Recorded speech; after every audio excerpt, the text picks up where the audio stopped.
All right. Hello, folks. My name is Michael Huggins, coming to you live from Tennessee. And today we have another episode on our Zoom Up. It's our meetup on Zoom. And we are always talking about real estate investing and how that is changing people's lives all over the country, inside of our community. So much prosperity and change and growth for everyone that's involved. Of course, there are struggles. There are the ups and the downs, of course. But when you are surrounded by a lot of people who know what they're doing, have your best interest in mind, and operate through a set of principles, success is practically guaranteed, right? Nothing in life is guaranteed, but this is the next best thing. So we're happy everyone's here. We've got a lot of people here live. And for those of you catching the recording, we are part of a bigger nationwide organization of real estate investors. And today we are featuring another student. I'm joined today by my co-host. Her name is Keely. She's out of our Phoenix team. What's up, Keely? Hey, Michael. How's it going? It's going great. I got another awesome story to share with the folks today, so I'm glad you're here. And for those of you who are catching the recordings, there are a few more videos that you're going to want to check out after this. Whoever got you the link to this has more links for you for a few more videos. And then what you're going to want to do is set up a strategy session. We can talk about how real estate can fit into your life so you can start enjoying the benefits that we're currently receiving. So one other caveat, or one thing I'd like to mention, is you can make a boatload of money in real estate, but you can also lose a lot of money in real estate if you're not educated or using professionals. So we are highlighting a lot of our students who are making a lot of money doing this, but just be aware that there are people out in the world who are losing, and we don't want that. We want to prevent that. So we use education, support, community, systems to create more success. So our guest today, Roxy, coming out of our Utah team. She's got an amazing story. She's got a background that I think you'll find very interesting in how she came to be a full-time real estate investor here and her future projects. So I'm not going to take any more time. Let's welcome to the stage Miss Roxy Chamochumbi. Welcome. You're still on mute. Chamochumbi. You can say chimichanga, it's okay. Oh my goodness. Chamochumbi. Hi, Roxy. You got it. How are you? I'm doing great. Welcome to our Awesome. call. It's always a pleasure talking to you, Michael. You're the best. Yeah, thanks. I love you so much. You are so amazing. Love you too. So tell the folks a little bit about your story. Okay, yeah, very quick. I'm originally from Peru. Have single mother of 3 kids. English is my second language, as you can notice. And I came here when I was 21. I'm 42 right now. And well, it wasn't easy to start real estate because I have a family to support and all that. But I thought after working for a person that was doing commercial real estate, I find out that this is a great business to do. And I wanted to find out more about how to do it, and but I was broke at that time because after spending 2 years in Peru with my family, I came back and without money, no working for 2 years, no money. So it was tough. I had to find a job, and that's where I was telling you that in this job I learned a little bit about how to make money in real estate, but I didn't know how to do it. I mean, I knew the potential, but I didn't know how to do it. That's how I found Renatus, which was one of my first communities that I joined, trying to find a path to succeed. And I think it changed my life because I learned so much. I mean, I learned so many things that I didn't know I was capable to do, especially coming from a different country, having a different background. But I learned the power of networking, and I learned how the things that we can accomplish as our real estate investors. Like I say, it wasn't easy, but I think I'm seeing the results right now, which I'm super happy. I was able to move 3 times in 2 years, and I was living in a house 1,000 square feet, and now it's like 4,500. Still small, but I think in 2 years, being broke before for me is something that I feel happy about because it's been very hard to do, and it's been a big accomplishment for me and my family and my kids. Um, just to be able to give them what they need, it's amazing. So I'm always going to be appreciated for the things that we're learning everywhere from different people, from different communities. I think knowledge is power if you apply it. And in my case, it's been just the application of everything I've been learning from you guys. So yeah, that's basically my story. I joined Renatus, I think, in December 2017. So it's going to be 3 years now. The first year is being just studying and getting to know people and how to figure out how to start the business. So What was your previous career? I always been an entrepreneur, so I always been doing my own businesses. So I have two restaurants before that, and then I was doing importing tires from Japan. And like I said, then I got sick, and so I couldn't work for a little bit. And that's where I started working for somebody else, doing some bookkeeping and finances for that company, you know. And that's how I learned a little bit of what kind of business can I start doing. And that's where my real estate career started, basically 2 3 years ago so far. So so you said you got sick. What happened then? Did you have to shut down the business, or what did you do?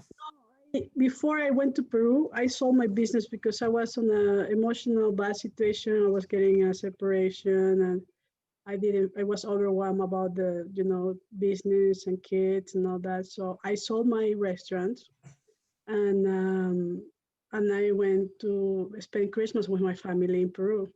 I didn't want to go because I'm always like to do something, and I always busy. So my family were like, "Oh, you have to spend, it's gonna be a good time for you to spend Christmas with us." And so I went there, and I couldn't come back after 2 years, and I didn't work all that time. So all my savings, basically, I ran out of money, and I barely make it back to US, and I was behind my mortgage. I was losing the house, my cars, the tickets. How do you say that?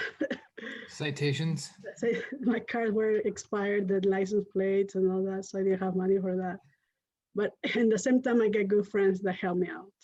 Help me out in the beginning, and they were able to help me with, like, I got a friend that she said, "Hey, use my car for now until you figure something out."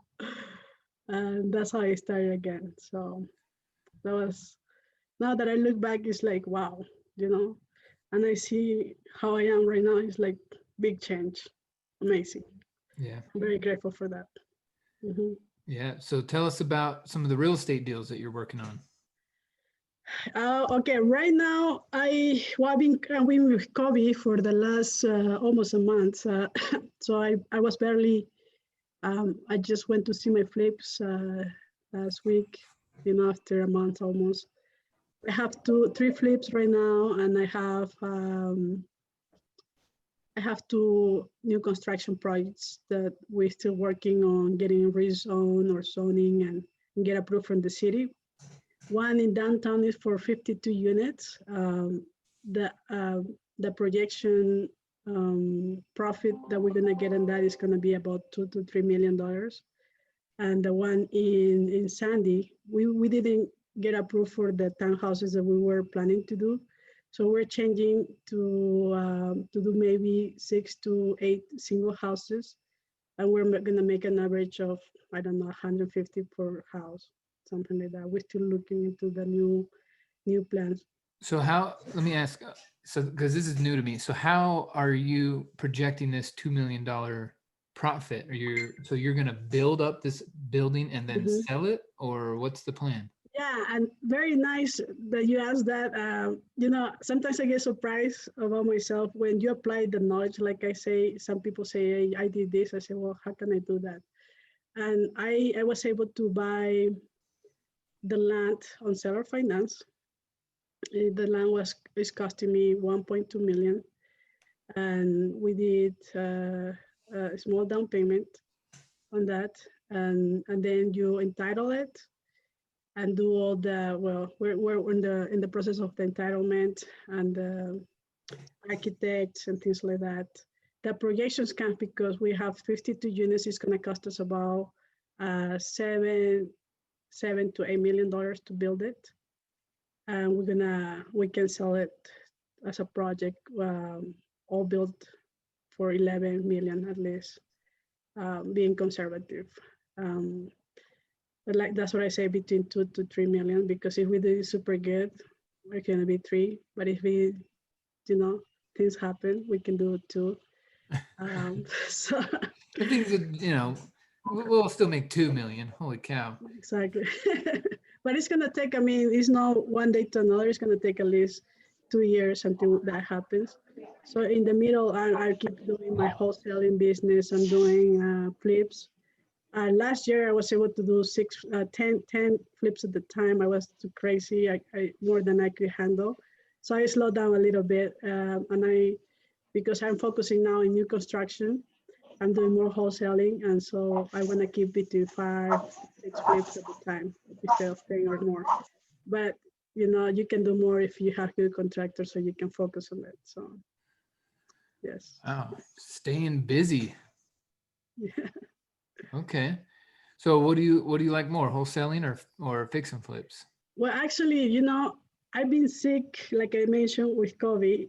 So I was able to apply one of the strategies I learned, which was MLS, the MLS strategy, because I couldn't go out. I was in quarantine, and I just did like 20,000 last week in wholesale fees, just working from home and being sick.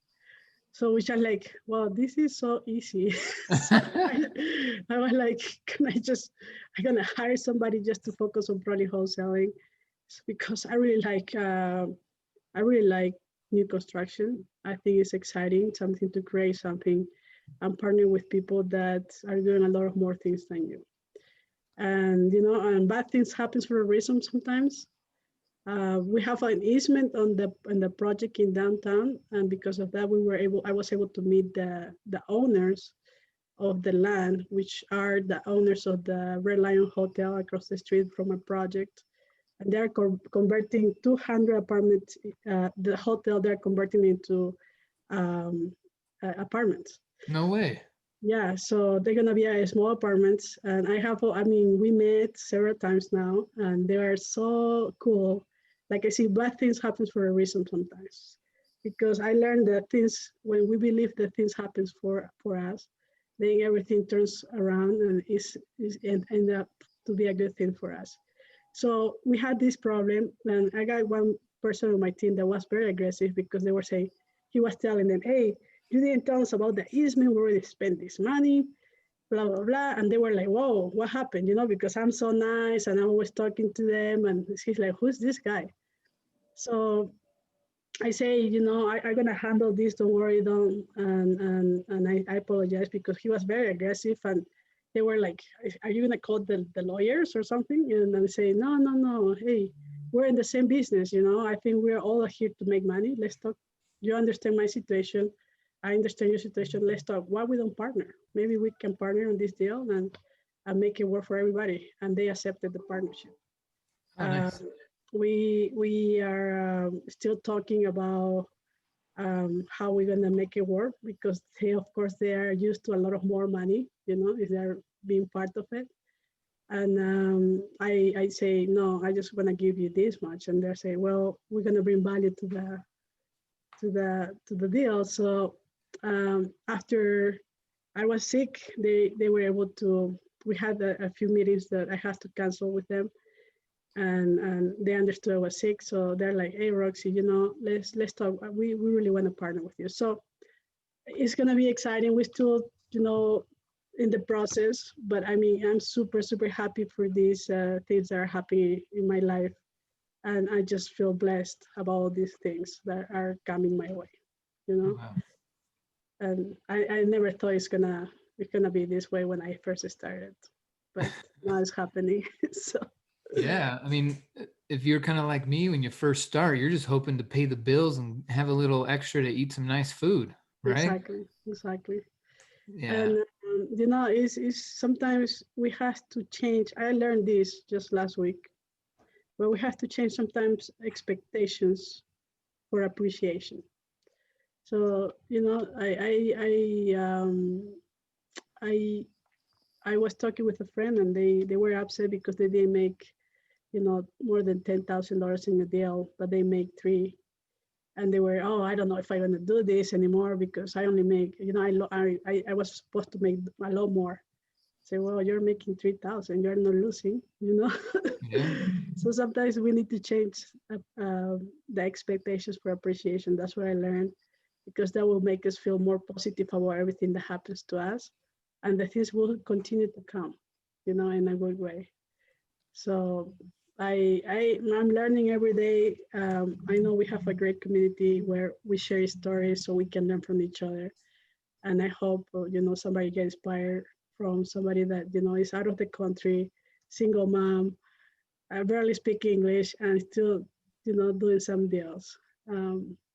That's my hope. Roxy, I have a question for you. I'm so inspired by your story. I Thank you. first met you online at one of your property tours first when we were moving to in-person to online, and I viewed one of your property tours and it was incredible. And I remember you talking then and also talking now just so casually about doing multiple deals at once and so casually about making millions of dollars. Were you always this ambitious, or would you say like when you first started working with our community, what did you start out doing and how long did it take you to build up to this level of real estate investing? Yeah, that's a very good question. I mean, I feel it's like surrounding with the right people, right? When I first started and I went to the first meetings in the community college, somebody was talking there about doing 5 flips at a time.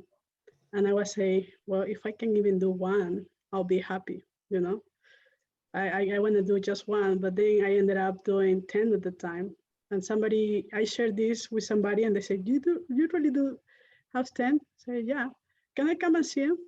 Yeah, sure, anytime, And the next day, this person called me and she really wanted to go and see all the properties. So it took me all day to go.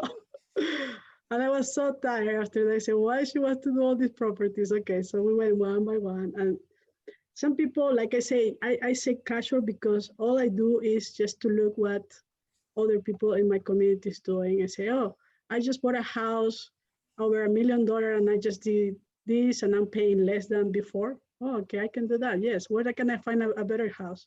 And that's what I did. I did this house. I don't have credit still. Well, I pay all my debts. But now my credit, maybe I have credit right now, but I don't need it. I bought this house for seller finance, and I'm paying less than my old house right now, like the second house that I moved. And that's amazing how you are learning from other people's example. It's like if somebody's doing something like Michael bought like a big land and somewhere, how can I do that? You get inspired and then you find a way. Because you have the knowledge, you have the people there that you can say, how do you do this? Okay, maybe first decide what you want to do, where you're looking at. I mean, if you're looking at Michael all the time, then you will find what's he doing. And I want to do the same or better, not to get a competition, but it's my inspiration. I want to do that too. Why not, So that's, and then when I first started, I saw this person doing multifamily and building, refinancing and selling and making millions of dollars. So I know he did it. So I just want to do the same. Now I'm partnering with these other guys that are doing the hotels. I want to learn from them. Even if I'm making less money, that's okay. The relationships are so important for me. So if I'm able to build that relationship with them, I'm sure I'm gonna start probably in the future, start making hotels just like them. Because my purpose is to have the relationship and learn from them, fill out all these gaps, that I don't know everything. And I'm always in the position, I position myself that I don't know everything, I'm still learning, Maestron just called me on his podcast for next 2nd December, I think. And he said, Roxy, you're doing so. I say, I'm just learning. I mean, I'm just starting, right?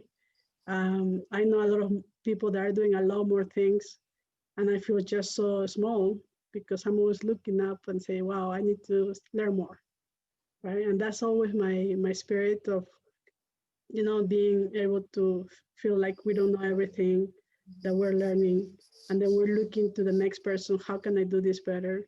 And looking at the other person, okay, he's doing this, how can I find a way to do it? That's it. I mean, and if I change and say, oh, I'm doing 10 houses, or I know this, I already got it, then I'm sure I'm gonna be stuck Right. because we don't know anything, You got to stay coachable. Exactly. So you mentioned that you have some kids. This is my last question before we wrap it up. Do you have your kids involved in your business, and how do you talk to them about what you're doing? They are, because when I was doing Driving for Dollars, and it was in winter, I remember, say, I'll give you $5 if you find my house. So we're driving and I'm looking, doing my leads, and my kids in the back. And because they get bored, if you're driving for 1 hour or two, they get, Mom, we want to go home. They say, hey, if you find me a house, I'll give you $1 or $5 or whatever. And they, Mom, there's a house over there. There's a house over there. So every time I'm driving, they already, if they look sell by owner sign or something old, Yeah. and I'm even distracted. They're already, Mom, there's a house. Go around. Okay. Yeah, Oh nice. my gosh. That's awesome. And, yeah, that's the way I figured out the best way to, get them excited about, instead of boring, about my business. I still have can make it happen. Like, and they understand. I say, I need to work, and they understand. They're very mature on that. They say, okay, Mom, and they respect that. So How old are they? 9, 8, and 5. Awesome. Mm-hmm. Wow. Well, imagine what they're going to be like as entrepreneurs as they grow up. How exciting. Yeah, my son, he said he wants to build houses, so I'm happy for that. Hopefully, he keeps that for the future Yeah. when he grows up. And I said, wow, that would be awesome. He can help me and do this. And I'm also gonna try to help them, because that's the best way to make money. I mean, if you know how to do it step by step, it's just the matter of you doing it and getting the results that everybody else is having. Believe in the system, basically. That's right. And we got an amazing system here, and you're Mhm. a big part of that. So thank you very much for spending some time with us so we can get to know you a little bit better. Thank you, And guys. yeah, congratulations. Thank you, Michael. Yeah. So folks, if you're catching this recording or you're here live with us, it is now your opportunity to get on a call with us, a strategy session, figure out how you can start taking advantage of these benefits. We have a couple more workshops coming up on Saturdays as well. And most of what we're doing here is by invitation only. It's not open to the public. So you'll want to get these private registration links so you can see behind the scenes what we're doing. We're an open book. You can ask any kinds of questions. So I want to give a big thanks to my co-host Keely for being here with us. And any final words or thoughts, Keely? I'm just loving how humble Roxy is. She's clearly very successful, but it's just her mindset around just always being open to learning and looking up to those who are leading the way is just very inspiring. So thanks for being here with us, Roxy. Thank All you. right, folks. Well, congratulations again, and we will see you on another episode. Have a great day.